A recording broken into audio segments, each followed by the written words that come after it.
Assalamualaikum warahmatullahi wabarakatuh. Kami dari kelompok 4 akan mempresentasikan tentang tokoh dalam pembelajaran matematika, yaitu Zoltan Paldines.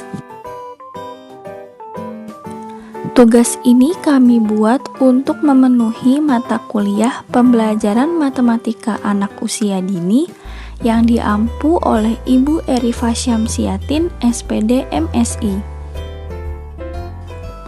Anggota kelompok kami terdiri dari Tia Ariesta Rosanda, Lia Intan Amelia, Zakiyah Putri Azahra, Rafilia Nadra Balkis, dan Gabriela Sarah Dame Saragih.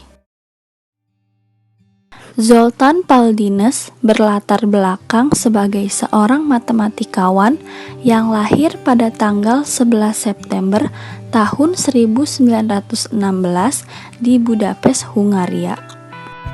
Ayahnya yang bernama Paul Dines adalah seorang profesor matematika yang sangat terkenal, dan ibunya yang bernama Valeria Dines adalah seorang filsuf, koreografer, guru tari, dan pencipta teori tari orkestika. Sebagai seorang remaja yang tinggal di Inggris, beliau bertemu dengan seorang wanita yang bernama Tessa Cook di perkumpulan keluarga. Mereka menikah pada tahun 1938 dan memiliki 5 orang anak. Pernikahan mereka berumur 68 tahun sebelum istrinya meninggal pada tahun 2006. Zoltan Paldines, yang akrab disebut Diens, tumbuh besar dan dilatih menjadi matematikawan di Inggris. Beliau sangat tertarik dengan pelajaran matematika dan pembelajaran psikologi. Beliau pernah menjabat menjadi seorang direktur di universitas di Quebec.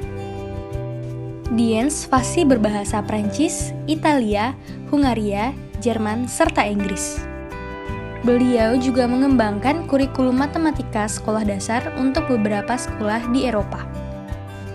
Setelah pensiun, beliau memutuskan untuk pindah ke Nova Scotia bersama istri agar lebih dekat dengan keluarga. Beliau pernah mengajar paruh waktu di Departemen Pendidikan Universitas Acadia dan bekerja dengan guru sekolah dasar. Untuk karya yang telah Diens buat, ia menerima beberapa gelar kehormatan.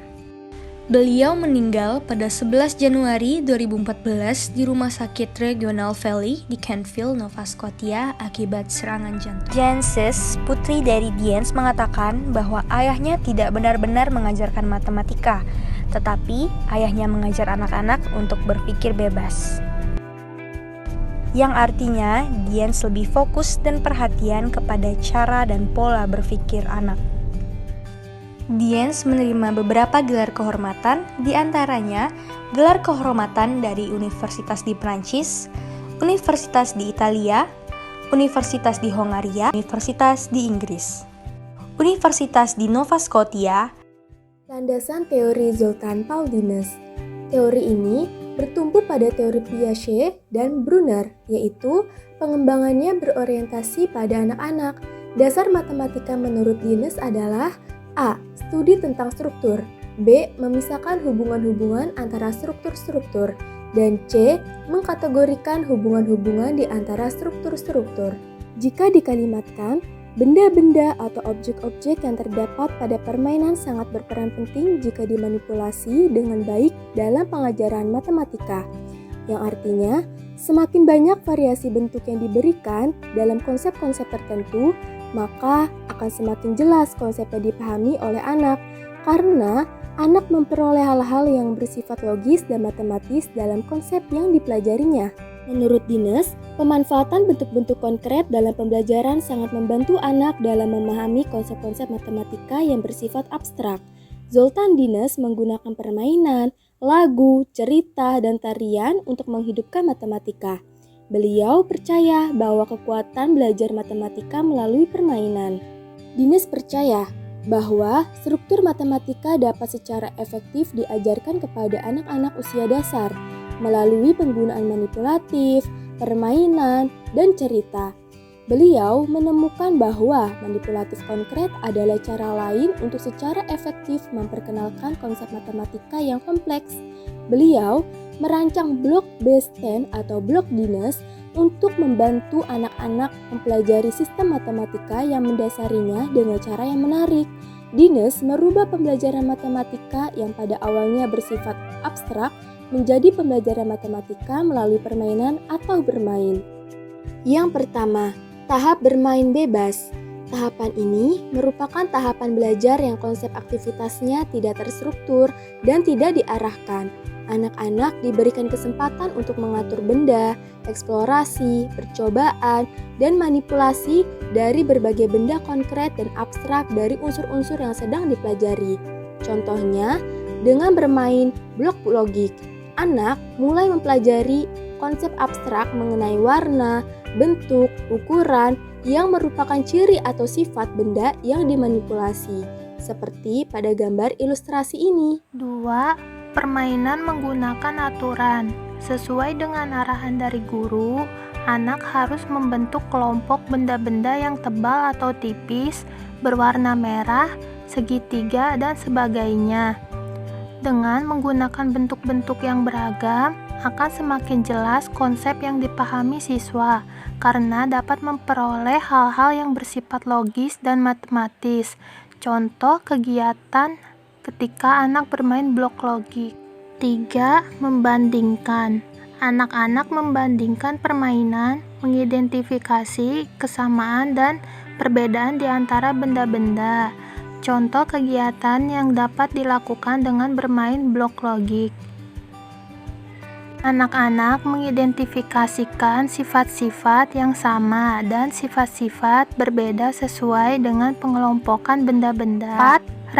Representasi. Tahap keempat berguna untuk memberikan semacam representasi bergambar seperti bagan, tabel, diagram panah, atau sistem koordinat untuk menggambarkan pola dan abstraksi dengan cara visual. Mengamati dan membandingkan terhadap hubungan dari jumlah setiap bagian berdasarkan bentuk, sifat-sifat, dan jumlah keseluruhan pada setiap bentuk yang dikelompokkan. Penerapan teori dalam pembelajaran matematika yang kelima yaitu simbolisasi. Dalam tahap ini, anak akan mendata dan menuliskan representasi yang telah didapatkan dengan menggunakan simbol-simbol matematika. Penggunaan simbol ini berfungsi untuk membantu anak dalam membentuk pola dan hubungan dari suatu kegiatan konsep matematika yang dilakukan. Penerapan teori yang terakhir yaitu formalisasi. Dalam tahap ini, anak-anak mulai menggunakan apa yang telah mereka pelajari pada tahap-tahap sebelumnya untuk menguji, membuktikan, dan juga menerapkan serangkaian kebenaran serta teori mereka sendiri di sekitar permainan.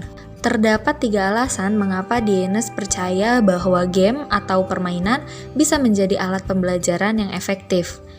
Alasan yang pertama yaitu permainan dapat meningkatkan kenikmatan dan juga motivasi anak-anak. Penting bahwa anak-anak belajar bagaimana berpikir. Mengajarkan matematika melalui permainan sangat menarik bagi anak yang awalnya anak berpikir bahwa matematika tidak dapat didekati dan juga matematika membosankan. Belajar melalui permainan membantu anak untuk memahami pola matematika dan hubungan yang dapat menjadi pengalaman menyenangkan dan juga memotivasi. Alasan yang kedua yaitu permainan dapat mengembangkan keterampilan pemecahan masalah anak. Permainan menyenangkan seperti ular tangga, kartu, monopoli, dan juga Scrabble, permainan tersebut merupakan permainan yang menyembunyikan aturan dan juga struktur matematika yang dapat membantu anak untuk mengembangkan keterampilan pemecahan masalah tingkat tinggi seperti metode trial dan error, menyederhanakan, tugas-tugas sulit, mencari pola, membuat dan menguji hipotesis, penalaran, membuktikan, dan menyangkal. Alasan yang terakhir yaitu permainan dapat membantu anak-anak untuk berlatih dan juga memperkuat keterampilan matematika mereka. Itu sebabnya permainan yang menantang juga merupakan permainan yang menyenangkan. Anak bisa memikirkan semua strategi yang dapat mereka gunakan, dan jika strategi mereka gagal, mereka terdorong untuk mencoba lagi. Sekian video presentasi dari kelompok 4. Semoga materi yang diberikan dapat bermanfaat bagi banyak orang. Kurang lebihnya mohon maaf. Wassalamualaikum warahmatullahi wabarakatuh.